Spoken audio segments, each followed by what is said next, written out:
إلهي كيف أدعوك وأنا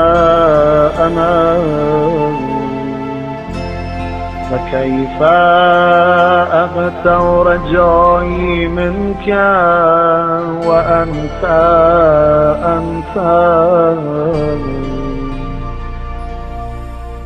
إلهي إذا لم أسألك فتعطيني فمن ذا الذي أسأله فيعطيني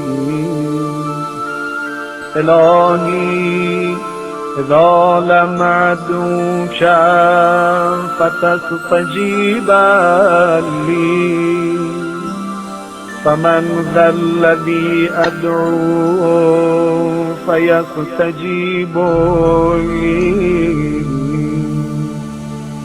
إلهي إذا لم أتضرع إليك فترحمني فمن ذا الذي أتضرع إليه فيرحمني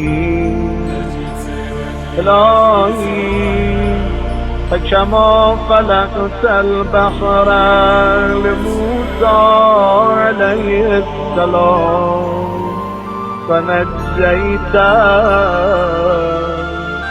أسألك أن تصلي على محمد وآله وأن تنجيني مما أنا فيه وتفرج عني فرجا عاجلا غير آجل بفضلك ورحمتك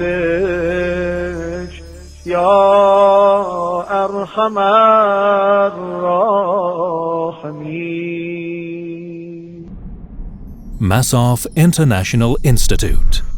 Uncovering the Truth.